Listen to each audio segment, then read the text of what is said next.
بسم اللہ الرحمن الرحیم۔ آج ہم نے دعوت دی ہے سینیٹر مشتاق صاحب کو، جن کا تعلق جماعت اسلامی سے ہے۔ سینیٹر مشتاق صاحب نے transgender person protection of right 2018 کے خلاف ایک ترمیمی امینڈمنٹ جو ہے وہ بل جو ہے وہ پیش کیا ہے سینٹ میں، اور اس پر کمیٹی میں میٹنگز وغیرہ چل رہی ہیں۔ آج ہم اسی سلسلے میں ان سے بات کرتے ہیں کہ آخر اس میں کیا ایسے مسائل ہیں۔ الرحمن الرحیم، سب سے پہلے تو میں آپ کا شکریہ ادا کرتا ہوں، اور میں سمجھتا ہوں کہ اس طرح کے پلیٹ فارم اس وقت اصل میدان ہے تہذیبی جنگ کا، اور اس میں اسلام اور شاعر اسلام کے دفاع کا۔ اس پہ میں آپ کو اور آپ کی پوری ٹیم کو خراج تحسین پیش کرتا ہوں۔ دیکھیں، یہ جو ٹرانسجنڈر بل ہے جو ایکٹ بن چکا ہے 2018 میں، یہ میں آپ کو دکھا دیتا ہوں۔ یہ انٹروڈیوس ہوا تھا 21 اگست 2017 کو، یہ میرے سامنے، اور اس کو انٹروڈیوس کیا تھا 4 خواتین سینیٹرز نے۔ یہ ان 4 خواتین سینیٹرز کے نام بھی آپ دیکھ سکتے ہیں۔ ان میں senator Rubina Khalid from Pakistan Peoples Party, senator Rubina Irfan from Pakistan Muslim League Q, senator Samina Abid from Pakistan Tehreek Insaf P T I, and senator Kulsoom Parveen from Pakistan Muslim League نون۔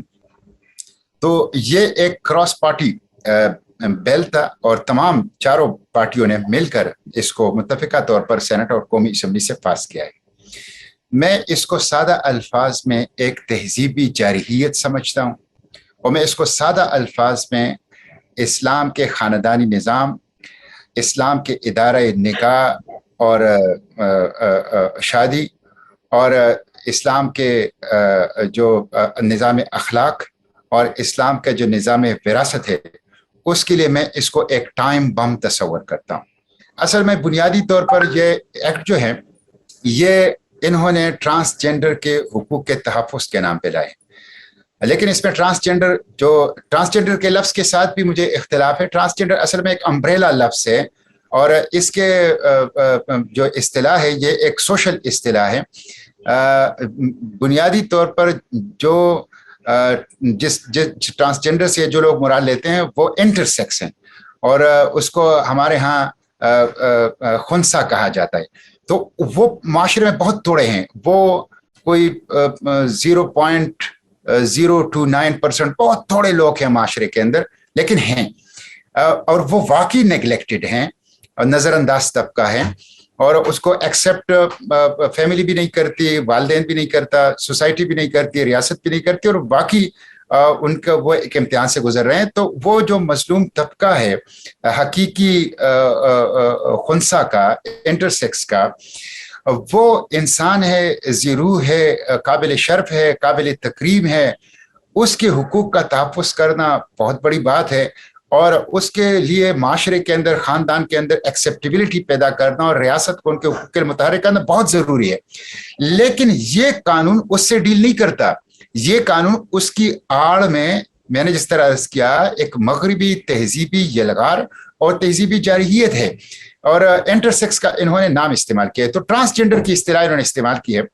جو ٹرانسجنڈر کی ڈیفینیشن کی ہے، اس میں بہت بڑی ڈنڈی ماری ہے، اور یہ پہلا جو ڈیفینیشن ہے وہ ٹھیک ہے انٹرسیکس کا، ان کے جسمانی اعضاء میں ابہام کا، اور باقی 2 جو ہیں، دوسرا اس میں پورا مرد ہے جو کہ جنسی طور پر ڈیمیج ہو چکا ہے، اور تیسرا اس میں پوری عورت اور مرد ہے جو کوئی ڈیمیج نہیں ہے، صحیح سلامت ہیں، لیکن اس کا ذہنی مسئلہ ہے اور اس کے خیالات کا اور تفکرات کا ایشو ہے۔ تو اس کو ٹرانسجنڈر ڈکلیئر کر دیا، یہ بالکل ظلم ہے اور بالکل غلط ہے۔ پھر آپ دیکھیں اس کا جو سیکشن 2 ہے، کلاس 3، اس میں پھر ان ٹرانسجنڈر کو سیلف پرسیوڈ جینڈر آئیڈینٹی، اپنی مرضی کی صنفی شناخت اختیار کرنے کی اجازت، سیلف پرسیوڈ جینڈر آئیڈینٹی، یعنی یہ جو شخص ہے جس کے اعضاء ڈیمیج ہو چکے ہیں، جو ڈیفینیشن تعریف نمبر 2 میں ہے، اس کو یہ اختیار دیا گیا ہے کہ وہ مرد یا اپنے آپ کو رجسٹر کرے یا عورت رجسٹر کرے، اور ڈیفینیشن نمبر 3 میں جو پورا مرد اور پوری عورت ہے، کوئی مسئلہ اس کو نہیں ہے، اس کے سوچ کا مسئلہ ہے، اس کی فکر کا مسئلہ ہے، اس کو بھی اختیار دیا گیا ہے کہ وہ مرد ہو تو عورت بھی رجسٹر کر سکتا ہے، اور عورت ہو تو مرد بھی رجسٹر کر سکتا ہے۔ تو یہ ایک بہت ہی خوفناک قسم کی چیز ہے۔ پھر اس میں انہوں نے نادرا سمیت تمام حکومتی اداروں کو پابند کیا ہے کہ جب یہ لوگ آپ کے پاس آئیں اور یہ ٹرانسجینڈر ہوں, یعنی یہ ٹرانسجینڈر تو نہیں ہے, انہوں نے پہلے اس کو ٹرانسجینڈر کا کور دیا ہے, یہ تو پوری مرد اور پوری عورت ہے. تو یہ جس طرح کا اپنی جنسی شناخت چاہیں اس طرح کی آپ ان کو شناختی کارڈ, پاسپورٹ, ڈرائیونگ لائسنس وغیرہ جمع کریں گے اور جاری کریں گے. اور پھر اس میں یہ بھی لکھا ہے اس ایکٹ کے اندر کہ یہ لوگ, ان کی شناختی کارڈ پہ جو جنس ہوگی, اگر عورت جنس ہے تو یہ عورت کے مختص مقامات میں جا سکتی ہے, واش رومز میں جا سکتی ہے, پولنگ اسٹیشن پہ جا سکتی ہے, خواتین کی وارڈ میں ہسپتال میں داخل ہو سکتی ہے, سوئمنگ پولز کے اندر خواتین کے لیے مختص وہاں جا سکتی ہے, اور جو خواتین کے مختص جگہیں ہیں وہاں پہ یہ جا سکتے ہیں. پھر اس کے ساتھ یہ ہے کہ قانونی وراثت بھی ان کو اس کے مطابق ملے گا جو اس کے شناختی کارڈ میں جینڈر لکھا ہوا ہے, نہ کہ اس کی جسمانی. تو یہ ساری چیزیں اس کے نتیجے میں سیم سیکس میرج کو فروغ مل رہا ہے, اور اس کے نتیجے میں خاندانی جو ہمارا قانونی وراثت ہے اس کے اوپر ضد پڑ رہی ہے. اور یہ میں نے جب سینٹ میں پوچھا اس قانون کے تحت کہ اس قانون سے کتنے لوگوں نے فائدہ اٹھایا, تو مجھے یہ جواب دیا گیا, یہ آپ پڑھ سکتے ہیں. یہ جواب مجھے دیا گیا منسٹری آف انٹیریئر نے کہ اس سے جون 2018 سے جون 2021 کے 3 سالوں میں 28,723 افراد نے فائدہ اٹھایا, جس میں سے 16,530 مرد جو ہیں وہ عورتیں بن گئی, جسمانی لحاظ سے نہیں, شناختی کارڈ میں, اور 12,154 عورتیں مرد بن گئی شناختی کارڈ میں, اور 9 جو ہیں وہ مرد جو ہیں وہ ٹرانسجینڈر بن گئے, اور 21 ٹرانسجینڈر مرد بن گئے, اور 9 ٹرانسجینڈر جو ہیں وہ عورتیں بن گئی. تو یہ وہ خطرناک صورتحال ہے جو جون 2021 سے جون 2022 تک کی رپورٹ ہے, وہ ابھی تک آئی نہیں ہے, لیکن میری معلومات کے مطابق وہ اعداد و شمار اس سے بھی زیادہ خوفناک اور بیانک ہے. تو اس لیے میں اس کی مخالفت کر رہا ہوں. تو سر اس سے یہ بات بالکل واضح ہو جاتی ہے کہ آپ نے اپنی تحقیق کے بعد یہ فیصلہ کیا ہے کہ اس ٹرانسجینڈر ایکٹ کو مکمل طور پر ہی ریپیل کر دیا جائے تو بہتر ہے, لیکن اگر آپ ان کے حقوق دلوانا چاہتے ہیں تو وہ اصل خنثی اور انٹرسیکس ہیں, انہیں ان کے رائٹس ملنے چاہیے. اور آپ کی اس گفتگو سے پتہ چلتا ہے کہ اس ٹرانسجینڈر ایکٹ میں انہیں کسی طرح سے بھی تحفظ نہیں فراہم کیا گیا ہے. اور سینیٹر صاحب کا جو کل ایک میسج آیا تھا ٹویٹر پہ, آپ نے یہ لکھا کہ آپ اس میں تنے تنا ہیں اور آپ کو اب علماء اکرام اور عوام کی سپورٹ کی ضرورت ہے. مجھے یہ بتائیے کہ اب ہم عوام کس طرح سے, علماء کس طرح سے آپ کی ہیلپ کر سکتے ہیں, لیکن اس سے پہلے مجھے بتائیں کہ پارلیمنٹ میں تو ایسے مذہبی سوچ رکھنے والے اور دیندار گھرانوں سے تعلق رکھنے والے مختلف جماعتوں میں بہت سارے لوگ موجود ہیں, اور خود اسلامی جماعتیں بھی موجود ہیں, جیسے کہ JUI فضل الرحمان گروپ جو ہے وہ بھی موجود ہے. تو کیا آپ نے ان سب کے ساتھ ملاقات کی, انہیں اپنا مدعا سمجھایا, اس لابنگ کا کام بھی مطلب کیا, یا آپ اکیلے ہی یہ جنگ جو ہے وہ لڑنے کے لیے کھڑے ہوئے ہیں؟ جہاں تک باقی پارلیمنٹیرینز کی بات ہے تو میرا خیال یہ ہے کہ یہ آپ ان سے پوچھیں کہ گزشتہ 4-5 سال سے آپ لوگوں نے اسلام کے دفاع میں کتنے بل انٹروڈیوس کیے ہیں, اسلامی قانون سازی کے بارے میں کتنے بل انٹروڈیوس کیے ہیں, اور خلاف اسلام بلوں کو بلاک کرنے کے لیے کتنی اقدامات کیے ہیں. یہ بہتر وہ دے, میں تو اپنا ذمہ دار ہوں. نہیں سر, ہم یہ پوچھنا چاہ رہے ہیں کہ یہ کیا وجہ ہے. البتہ میں یہ ہے کہ میں ان سے ریکویسٹ کرتا ہوں اور کہ یہ مسئلہ میرے آ رہے ہیں, میرے یہ بل آ رہے ہیں, آپ میرا ساتھ دیں. وہ دیتے ہیں, جب میں ان کو بتاتا ہوں, سینٹ کے فلور پہ جاتا ہوں, ان کو بتاتا ہوں, ان کو کنونس کرتا ہوں, چیزیں سامنے رکھتا ہوں, تو پھر وہ جس حد تک ممکن ہے وہ پھر سینٹ کے فلور میں وہ دیتے ہیں. نہ صرف جمعیت علماء اسلام کے, بلکہ اس میں پروفیسر ساجد میر صاحب بھی ہیں اور حافظ عبد الکریم صاحب بھی ہیں, وہ بھی ساتھ دیتے ہیں. ایون یہ ہے کہ ان سیکولر پارٹیوں میں بھی ایک آدھ لوگ ایسے مل جاتے ہیں جو کہتے ہیں نہیں سینیٹر مشتاق ٹھیک کہہ رہا ہے اور ہمیں سینیٹر مشتاق کی حمایت کرنی چاہیے, اور میں سینیٹر مشتاق کی حمایت کرتا ہوں. تو ایسے لوگ مل جاتے ہیں, لیکن یہ ہے کہ خود مدعی بننا اور آگے بڑھ کر اس کے لیے اویئرنیس کریٹ کرنا اور پارلیمنٹ کے تمام ٹولز کو استعمال کرنا, میں سمجھتا ہوں یہ وہ خود اگر بتائیں تو بہتر ہوگا. سر آپ کی ہم حوصلہ افزائی کرتے ہیں اور ہم آپ کے ساتھ ہیں, آپ بہت اچھا کام کر رہے ہیں, لیکن سوال یہ ہے کہ اس وقت مولانا فضل الرحمان صاحب کے پاس ایک بہت اچھی طاقت ہے اور وہ حکومت سے اپنے مطالبات منوا سکتے ہیں. کیا آپ نے مولانا فضل الرحمان سے کوئی میٹنگ کی, کوئی ملاقات کی, انہیں ان مسائل کی سنجیدگی کا احساس دلایا کہ وہ جن پارٹیوں کے ساتھ کھڑے ہوئے ہیں کیا وہ ان سے ان معاملات کے اندر کوئی اپنے مطالبات جو ہے وہ تسلیم کروا سکتے ہیں؟ دیکھیں یہ جو سود کے خلاف فیصلہ آیا جس میں ہم بھی پٹیشنر تھے اور جس میں باقی تنظیمیں اور شخصیات بھی، مولانا زاہد الراشدی صاحب، تنظیم اسلامی بھی، اور کچھ وکلاء بھی، کچھ بہت اہم لوگ بھی، وہ سب تھے، سب قابل تحسین سے ہیں، سب قابل مبارکباد ہیں، سب بہت بڑا کام انہوں نے کیا ہے. تو جب یہ آیا تو وفاقی حکومت اس کے خلاف گئی، فیڈرل شریعت کورٹ کے اس فیصلے کے خلاف اسٹیٹ بینک اور نیشنل بینک اور دوسرے سرکاری بینکوں کے ذریعے اسٹے لینے. تو میں نے پارلیمنٹ کے فلور پر ان سے کہا تھا کہ بھائی آپ اپنی اتحادی حکومت کو روکیں. سود، اللہ اور اس کے رسول نے ان کے خلاف اعلان جنگ کیا ہے جو سود کرتے ہیں. سود کی وجہ سے ہی تو ہم 9,000 ارب روپے ہمارا بجٹ ہے اور اس میں 4,000 ارب روپے ہم سود میں دے رہے ہیں.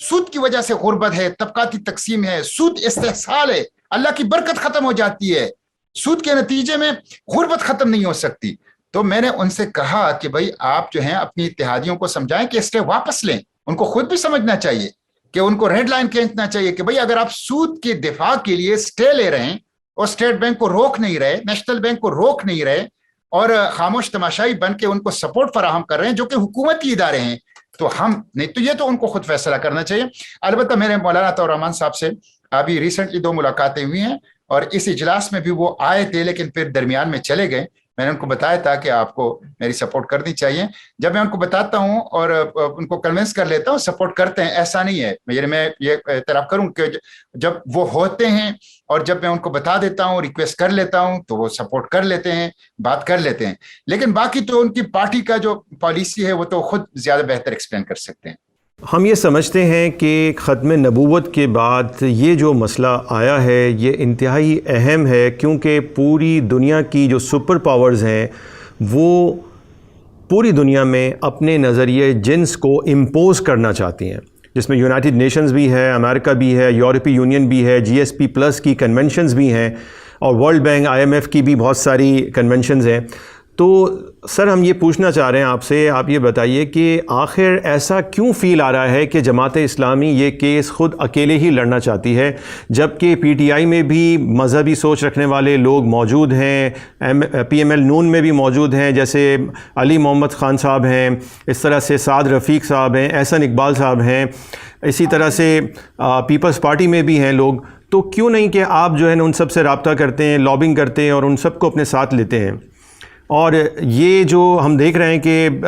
JUI فضل الرحمان بھی، یہ بھی ایک بہت ہی سلو موو ہے ان کا کوئی ایگریسو موو آپ کے ساتھ نظر نہیں آ رہا، تو انہیں بھی اپنے ساتھ شامل کرنا ضروری ہے. اور ہم سمجھتے ہیں کہ بلا تفریق جماعت اور مسلک ہم سب کو ایک ہو کر اس کا مقابلہ کرنا ہوگا، اس کے بغیر شاید یہاں کامیابی آپ کو نہیں مل سکتی. بالکل، مجھے آپ کی بات سے اتفاق ہے. یہ نہ کسی تنظیم کی لڑائی ہے، نہ کسی فرد کی لڑائی ہے، نہ کسی پارلیمنٹیرین کی ہے. یہ بحیثیت مسلمان ہر اس شخص کی جنگ ہے جو کلمہ طیبہ کے اوپر ایمان رکھتا ہے، جو اللہ اور اس کے رسول سے محبت کا دعویٰ کرتا ہے اور جو اسلام کا علمبردار ہے. تو ہم سب کی، خواہ وہ کسی بھی پارٹی میں ہو، خواہ وہ کسی بھی سماجی حیثیت کے ساتھ ہو، ان سب کی ذمہ داری ہے. میں اپنی طور پہ کوشش کرتا ہوں، جیسے آپ نے علی محمد خان صاحب کا نام لیا، پروہیبشن آف ڈومیسٹک وائلنس بل پہ میں ان کے پاس گیا اور میں نے اس سے کہا کہ علی صاحب یہ کیا ہو رہا ہے؟ آپ تو وکیل ہیں، میں تو وکیل بھی نہیں ہوں، آپ یہ بل پڑھ لیں. جب اس کے اوپر میری امینڈمنٹس پیش ہو رہی تھی اور وہ پاس ہو رہا تھا تو انہوں نے مجھے یہ کھل کر کہا کہ یہ شیریں مزاری کا ایجنڈا ہے. تو میں نے کہا آپ اس حکومت میں منسٹر ہیں، آپ کو روکنا چاہیے. ان کے الفاظ مجھے یہ تھے کہ میں ہر چیز کا ٹھیکیدار نہیں ہوں. میں نے کہا ہر چیز کا ٹھیکیدار نہیں ہے، لیکن میں ہر چیز کا ٹھیکیدار ہوں جس کا تعلق اسلام سے، جس کا تعلق ہمارے عقیدے سے ہے. نتیجہ کچھ بھی ہو، میں تو بات کروں گا، میں تو ڈٹوں گا، میں تو ترامیم لاؤں گا، میں تو احتجاج کروں گا، میں تو بدلنے کی کوشش کروں گا، میں تو روکنے اور بلاک کرنے کی کوشش کروں گا. تو ایسا نہیں ہے، بتاتے ہیں ان کو، پارلیمنٹ کے فلور پر بتاتے ہیں. یہ پارلیمنٹیرین ہیں، سیاستدان ہیں، یہ سمجھتے ہیں. جس انداز سے اگر آپ میری پروسیڈنگز دیکھ لیں، بزنس دیکھ لیں، پارلیمنٹ کے فلور پہ میں بڑی لاجیکل بات کرتا ہوں اور فیکٹس اینڈ فگرز کے ساتھ بات کرتا ہوں. سر عرفان صدیقی صاحب کافی مذہبی بیک گراؤنڈ رکھتے ہیں، راجہ ظفر الحق صاحب ہیں، اور شاہد خاقان عباسی بھی کافی ریلیجیس بیک گراؤنڈ رکھتے ہیں. ان لوگوں سے بھی تو رابطہ کریں آپ. ان سے رابطہ ہے، لیکن میں آپ کو ایک بات بتاؤں، اکثر جو یہ جو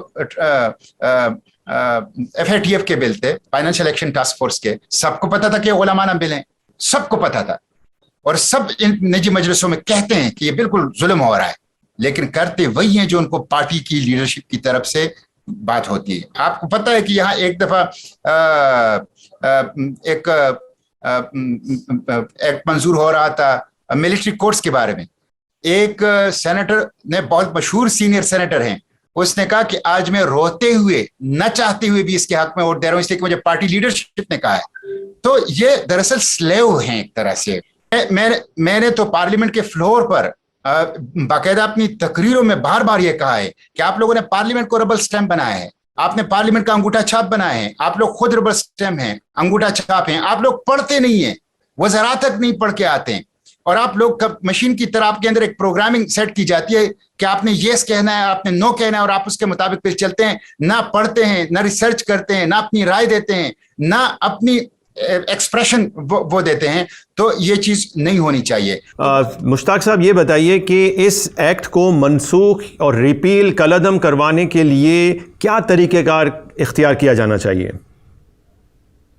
دیکھیں ایک چیز تو میں بتاؤں, بعض لوگ کہتے ہیں کہ اس کو ریپیل آپ نے کیوں نہیں کیا, امینڈ کیوں کر رہے ہیں. دیکھیں میں اگر اس کو ریپیل کرتا تو اس کا قانونی پروسیجر یہ ہوتا کہ میں ایک ریزولوشن لاتا, اور وہ ریزولوشن سینٹ میں پیش ہو جاتا, اس کے اوپر ووٹنگ ہو جاتی, یا ریجیکٹ ہو جاتا یا ایکسیپٹ ہو جاتا. ایکسیپٹ تو نہیں ہونا تھا, ریجیکٹ ہونا تھا, بات ختم ہو جاتی. اور لوگ یہ بھی پروپیگنڈا کرتے تھے کہ آپ لوگوں نے جو اس میں اچھی چیزیں ہیں اس کو بھی آپ نے ختم کر دی, اور آپ لوگ جو نظر انداز مظلوم طبقہ ہے وہ اس کے خلاف ہیں, اس کے حقوق کے خلاف ہیں. تو ایک جو ہے. دوسرا یہ کہ اس کو اس کا بعض لوگ کہتے ہیں کہ اس کے نام کو آپ لوگوں نے کیوں امینڈ نہیں کیا. دیکھیں نام کو اگر میں امینڈ کرتا تو مجھے 50 امینڈمنٹس لانے پڑتے, اب میں نے 6 امینڈمنٹس لائے ہیں. وہ ٹیکنیکلی پاسبل ہی نہیں تھا کہ آپ ایک بل میں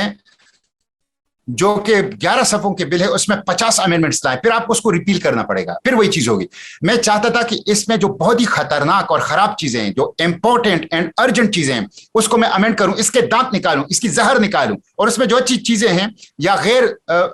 ضرر رساں چیزیں ہیں وہ رہ جائے. تو اس لیے میں اس کے اندر امینڈمنٹس لایا, اور میں نے اس میں میڈیکل بورڈ تجویز کیا. میں نے جینڈر ڈسپوریا کی بنیاد پر سیکس ری اسائنمنٹ سرجری کو ممنوع قرار دیا. میں نے ڈیفینیشن نمبر 2 ڈیفینیشن نمبر 3 اس کو امٹ کر دیا. اس کے نتیجے میں اس کے دانت نکل جاتے ہیں, اس کی زہر جو ہے وہ ختم ہو جاتی ہے. اب یہ ہے کہ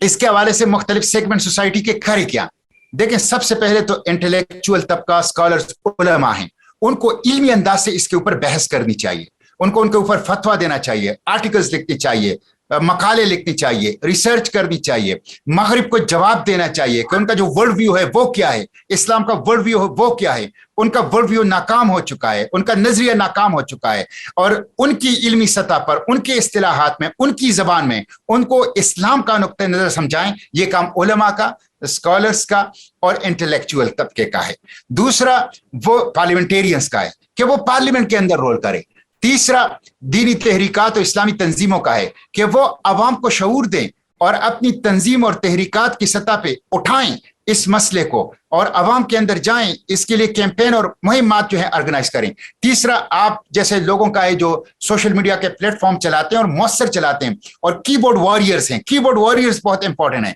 تو یہ جو میڈیا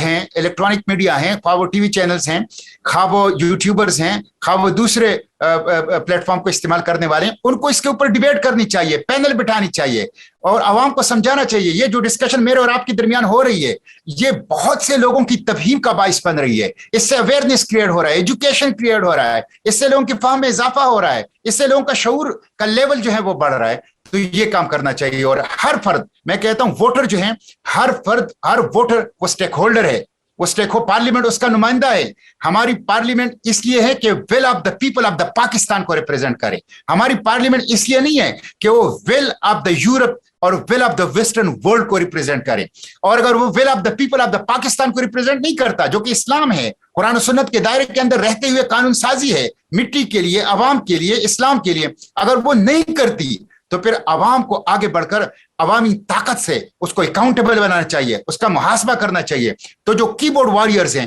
ان کو چھوٹے چھوٹے ویڈیو کلپس بنانے چاہیے,